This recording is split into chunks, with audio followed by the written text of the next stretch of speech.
terkumpul kelompok-kelompok masyarakat yang tergantung pada uang. Disinilah terjadi pasar suara. Money politik itu mewarnai kita kemudian kehilangan momentum penting di dalam rekrutmen politik. Money politik itu kemudian membuat banyak juga orang tidak berkualitas duduk di legislatif, ya hasilnya cuma itu aja. Money politik itu juga kemudian membuat putusnya hubungan antara konstituen dengan yang dipilih. Apa kata dia? Oh, saya kan bayar. Cuma apa? Kakak, sudah selesai. Narasumber kita yang berikutnya itu Tuan John Energobai.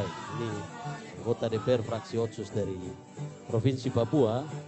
Baik, waktu kami sediakan. Baik, terima kasih moderator yang ganteng pada malam hari ini. Pertama-tama saya ingin menyampaikan terima kasih banyak kepada pimpinan dan anggota MRP Papua Barat Daya untuk inisiasi temuan ini.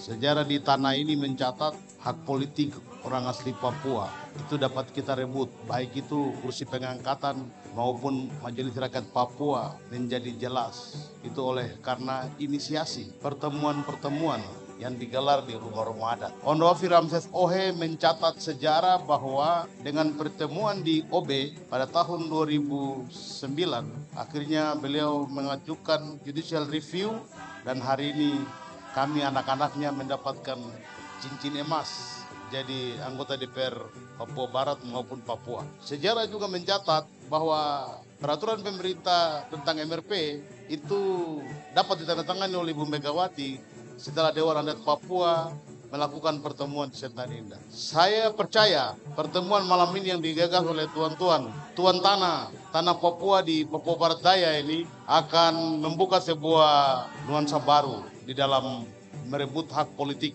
orang asli Papua. Saya punya tulisan berjudul Rekrutmen Politik Orang Asli Papua, itu antara money politik dan kepentingan politik.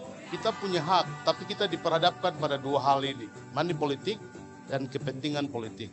Bicara demokrasi, itu demokrasi masyarakat adat Papua itu sudah ada sejak dahulu dan paling bagus, tidak pernah ada masalah.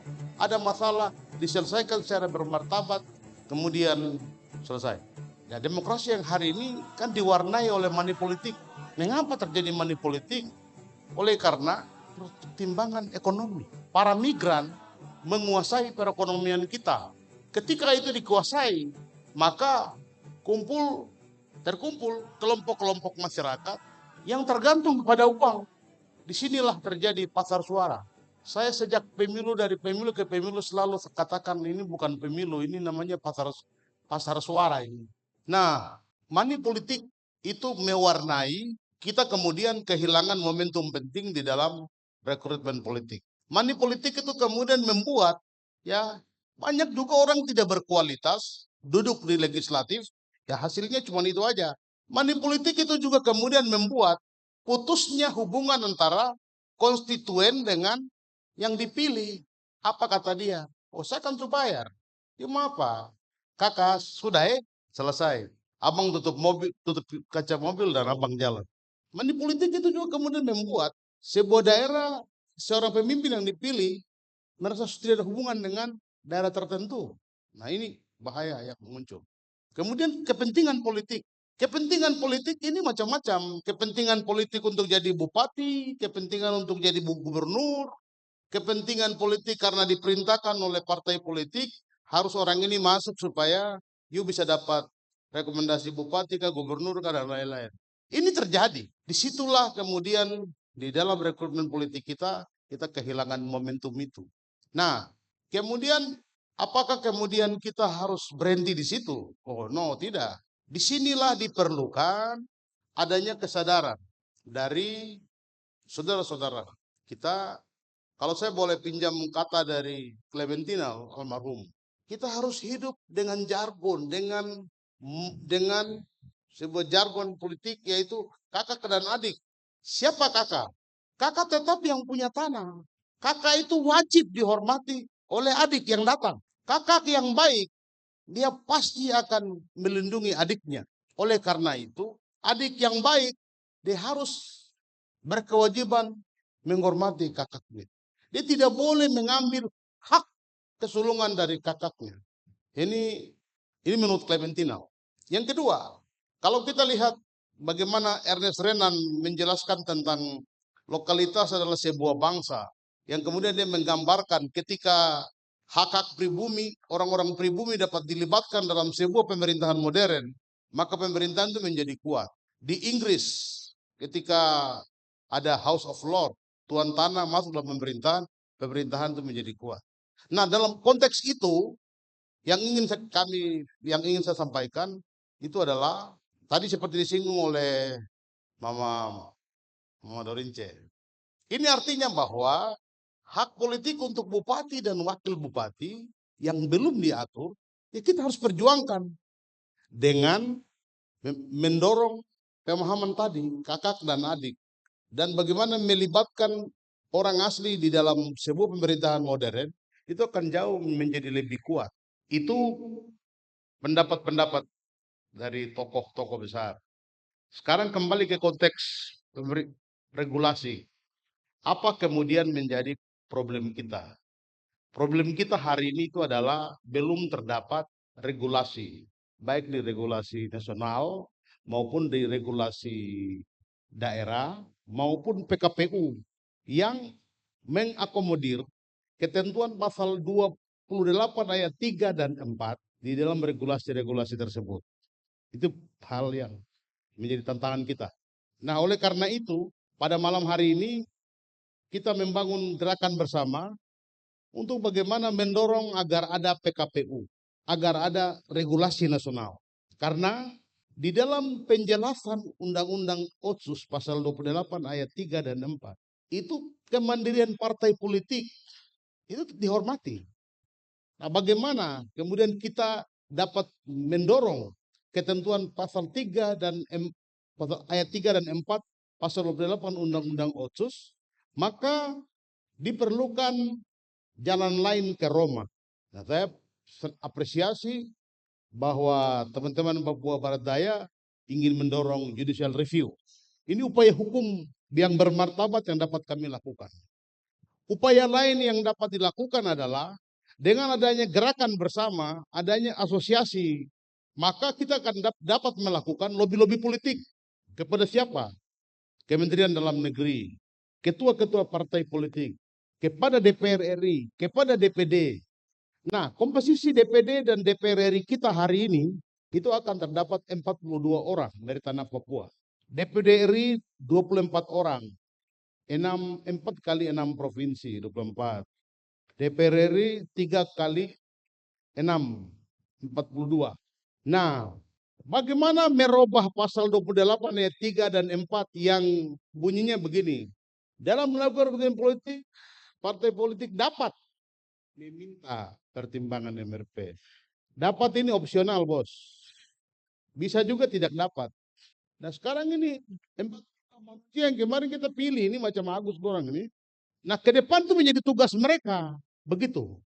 Tapi tugas kita yang MRP dan DPR Papua ini yang pengangkatan adalah kita mendorong sebuah kaukus bersama untuk melakukan upaya-upaya hukum dan upaya-upaya politik. Titik di situ. Apa dasar kita? Tadi saya katakan bahwa pemilik tanah harus ditempatkan pada tempat yang terhormat agar pemerintahan itu menjadi kuat. Agar Otsus itu menjadi kuat. Yang kedua, orang yang datang, yang kuat adalah adik saya. Adik tidak boleh lebih di kakak. Kakak duduk di tahta adik di sana. Adik, kakak tahu adik mau apa. Itu harus ada. Kesadaran inilah yang harus dibangun oleh kita bersama dan dipunyai oleh kita bersama agar kesepakatan-kesepakatan politik antara penduduk yang ada di tanah Papua ini dapat terjadi sehingga di dalam rekrutmen politik ke depan apa yang tadi kakak perempuan sampaikan itu dapat terjadi. Saya ingin mengulangi apa yang tadi saya sampaikan. Rumah adat kami beberapa hari lalu duduk di rumah adatnya Bapak Teis Yoilwai bicara tentang hal ini. Puji Tuhan, tanpa saya rencana telepon adik saya yang ganteng, ketua fraksi Otsus Papua Barat telepon saya. Kakak ini penting, kakak harus hadir. Saya bilang, ada apa gerangan adik? Wah, saya baca undangannya. Nah ini sudah. Kalau saya di rumahnya Bapak Tei, saya bilang, sesuatu yang kita lahirkan di rumah adat, gaungnya akan besar. Dan malam ini kita hadir, kita di Papua Barat Daya juga mendorong sesuatu yang luar biasa. Jadi dua hal yang perlu kita lakukan, judicial review kita harus saling dukung dengan cara ya kita dorong kaukus MRP dan DPR pengangkatan. Sekarang kami dua saja, besok itu nanti 6 manusia ketua fraksi yang duduk di sini ditambah dengan 6 wakil-wakil ketua. Jadi kekuatan kita di daerah juga sangat besar untuk melakukan lobby-lobby politik. Oleh karena itu perlu adanya kaukus yang dalam rangka melakukan pengawalan terhadap pelaksanaan undang-undang Otsus. Karena dalam waktu dekat akan dibentuk Dirjen Otsus di bawah Kementerian Dalam Negeri. Nah ini adalah mitra kita. Itu mitra strategis kita untuk melakukan upaya-upaya lobby-lobby politik maupun mendorong perubahan-perubahan undang-undang yang tadi disampaikan di awal guna mensinkronkan undang-undang partai politik, undang-undang pemilu, dan undang-undang pemilihan kepala daerah dengan ketentuan pasal 28 ayat 3 dan 4 Undang-Undang Otonomi Khusus agar tuan tanah tetap tuan tanah, kakak tetap kakak, adik tetap adik. Adik harus bisa menghormati kakak karena kakak tahu apa yang adik mau. Begitu Agus. Baik, terima kasih. Terima kasih Pak Ener John Gobay melihat dari perspektif politik dari instrumen fraksi otonomi khusus dengan menyoroti tema soal man politik dan kepentingan politik dalam rekrutmen. Ya, ada istilah yang menarik di sini yang baru kita lewati, yaitu pasaran politik, transaksi, jual beli suara dan lain-lain. Pak John menyoroti bahwa di kalangan kita orang Papua, belum kesadaran sosial kita belum menjadi kesadaran politik, dan kesadaran politik belum menjadi sikap politik dalam menentukan pilihan-pilihan di waktu-waktu pemilu. Sehingga yang terjadi adalah pasar-pasar politik. Dan yang berikut, ya Pak John menyoroti cukup menarik, yaitu adanya ketentuan perundang-undangan secara nasional yang belum saling mengakui atau mengakui undang-undang Otsus, yaitu undang-undang pemilu, PKPU yang harusnya mengakui pasal 28. Yang berikut adalah judicial review, jalan-jalan yang harus kita tempuh untuk mencapai hak-hak politik. Baik, Pak John, ya closing statement. Bersama pasti kita bisa. Dari rumah adat, para pimpinan adat berkumpul dan pernah ada perubahan. Dan kita meraih hak politik kita. Malam ini momentum yang baik kita bersama untuk merebut hak kita yang lain. Kakak tetap kakak, adik tetap adik. Itu saja kita kampanyekan kepada saudara-saudara kita yang datang. Kami akan pikir you punya kepentingan, tapi you harus hormati bahwa tahta itu hanya kakak boleh yang duduk. Adik tidak bisa. Adik duduk tenang, itu kakak akan pikir adik.